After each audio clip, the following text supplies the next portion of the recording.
मैं इन 3 संतों के अलावा चौथा संत नहीं जानता। अगर कोई संत हो जिनकी मन में करुणा हो पाकिस्तान और बांग्लादेशी हिंदुओं के लिए, तो उन्हें निवेदन है कि मेरे फ़ोन नंबर तो सब गूगल पे पड़े ही, मुझे बुला लें, मैं आ जाऊंगा। हमारे सर पर हाथ रखे, हम साथ में उनके सानिध्य में काम करेंगे। यूरोपियन यूनियन पार्लियामेंट की रिपोर्ट है 2019 मई की, 3 हिंदू सिख बच्चियां प्रतिदिन पाकिस्तान में उनके घरों से उठाई जाती हैं।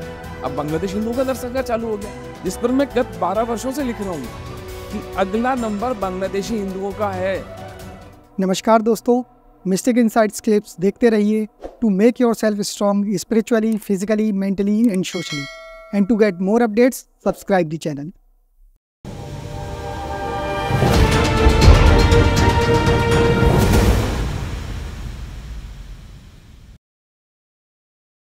यानी कुछ तो कर कोई तो लाभ हो ना भाई इस संस्था का, जो हमारे पूर्वजों ने चल आचार्य राघवेंद्र, मुनि रूपनाथ जी जिन्होंने प्रताप को जन्म दिया, समर्थ गुरु रामदास जिन्होंने शिवाजी को खड़ा किया, हरित मुनि जिन्होंने बाप्पा रावल को खड़ा किया,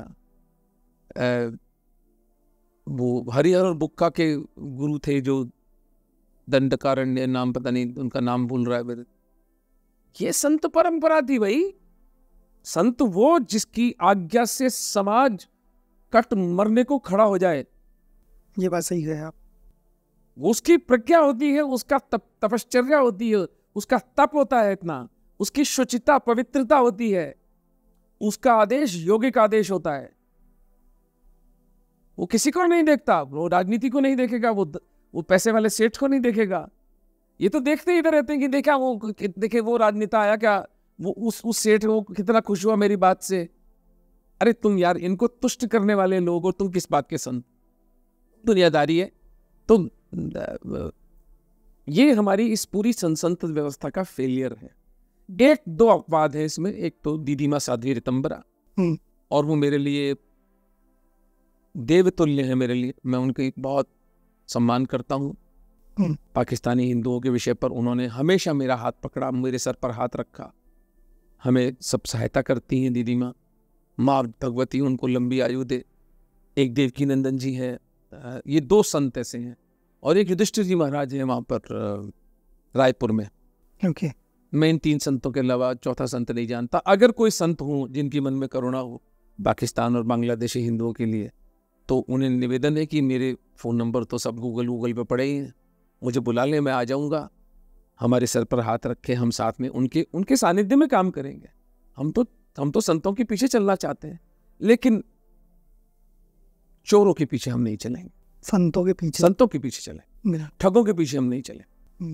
अच्छा सर, जैसे आपने बताया आपको गुहार लगाते रहते हैं पाकिस्तान से जो हिंदू है मदद के लिए, आप करते भी हैं बहुतों की मदद, तो किस टाइप की समस्या वहाँ देखने को मिलती है? वो लोग कैसी पीड़ा झेल रहे हैं पाकिस्तान और बांग्लादेश में, इसमें थोड़ा बताएं।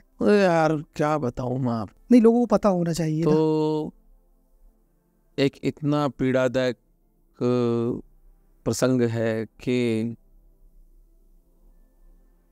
अगर मैं योग समझ से और साधना से अपने हृदय को पाषाणवत पत्थर का सा नहीं करूं, तो या तो मैं पागल हो जाऊंगा और या मैं हार्ट अटैक होकर मर जाऊंगा। इतना वृहद स्केल पर हिंदुओं के साथ अत्याचार, हिंदू होने के लिए वो बेचारे निरीह लोग, अपने काम से काम रखने वाले, वो कोई क्रिमिनल्स नहीं है, वो कोई इंसर्जेंसी का काम नहीं कर रहे, हिंदू होने के लिए अपमानित किए जाते हैं, पिटाई कर होती है, उनके बिजनेसेस जला दिए जाते हैं। यूरोपियन यूनियन पार्लियामेंट की रिपोर्ट है 2019 मई की, 3 हिंदू सिख बच्चियां प्रतिदिन पाकिस्तान में उनके घरों से उठाई जाती हैं। कह रहा यूरोपियन यूनियन, स्वयं पाकिस्तानी ह्यूमन राइट कमीशन की रिपोर्ट है। वहां भी कुछ है ऐसे बेचारे जिनका आत्मा बची है, जिनकी 99% तो ठग है वो, लेकिन 1% है वहां पर उस समाज में जिनकी आत्मा बची है। वो कहते हैं कि पाकिस्तान में हिंदुओं के साथ ये दुर्दशा हो रही है। जिस बाप की 12 साल की 11 साल की बच्ची को उठाकर 65 साल के एक बदबूदार मुसलमान के साथ जिसका विवाह कर दिया जाए, उस बाप का क्या जीवन है? और हम जी रहे हैं, हम क्रिकेट में सट्टे लगा रहे हैं, हम सैटरडे को अपनी पत्नी को, अपने बच्चों को बिठाकर बॉलीवुड की पिक्चरें देख रहे हैं। सिटीजनशिप अमेंडमेंट एक्ट आने से पहले ये बहाना बनाया जा सकता था कि हिंदू समाज को पता नहीं है। इतनी बड़ी घटना घटी, शाहीन बाग बैठे, तो कम से कम इस मरे हुए समाज में कुछ चेतना तो आती कि ये एक्चुअली सारा बवाल हो क्यों रहा है। तो भी यहां तो पाकिस्तानी हिंदू और बांग्लादेश, अब बांग्लादेश हिंदुओं का नरसंहार चालू हो गया, जिस पर मैं गत 12 वर्षों से लिख रहा हूं कि अगला नंबर बांग्लादेशी हिंदुओं का है। और आज भी 3 करोड़ हिंदू रहते हैं। पाकिस्तान और बांग्लादेश की जनसंख्या अगर हिंदुओं की मिलाई जाए तो लगभग 3 करोड़ हिंदुओं की बात कर रहे हैं। 3 करोड़ हिंदू। नेदरलैंड्स की जनसंख्या 1.5 करोड़ है।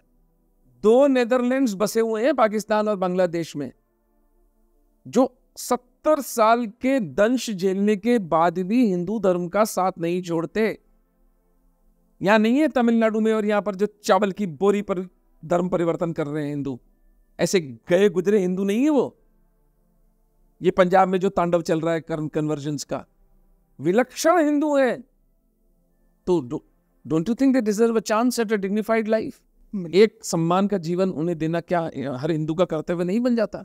मैं अपना कर्तव्य मानता हूं कि एक मौका, एक अवसर उस हिंदू को जरूर दिया जाए कि उस नर्क से निकलकर वो सम्मानजनक जीवन, एक स्वतंत्र जीवन, अपनी आर्थिक संपन्नता के साथ, अपनी सामाजिक सुरक्षा के साथ वो जीवन उसे मिले। और ये अवसर मोदी जी ने 2014 में इस बात को अपने इलेक्शन मैनिफेस्टो में जब बीजेपी ने डाला था, तो हमारे लिए वो अवसर पैदा हुआ था। हमने वो संस्था बनाई निमित्त एकम। हम कोविड के आने से पहले लगभग 500-600 हिंदू हर महीने निकाल लिया करते थे। अब तक हमने 12,500 हिंदू पाकिस्तान से निकाले। 12,500। ओके। 12,500 हिंदू तो हिंदू रहेंगे ये। तो ये आपने बहुत बड़ी बात कही, और ये सही भी है कि यहाँ पे हम कहेंगे कि गर्व से कहो हम हिंदू है, गर्व है, लेकिन वहाँ पे जो बने हैं हिंदू इतनी आपदा के बाद भी, तो असली हिंदू वही है भाई। बिल्कुल, क्योंकि उनने अपने आप को नहीं बदला, पीड़ा सह की। वो सब दंश झेल के भी नहीं होते, यहाँ चावल की बोरी पे धर्म परिवर्तन कर रहे हैं लोग। सही। अब 2017 में हमारे जयपुर के अंदर सिंधी समाज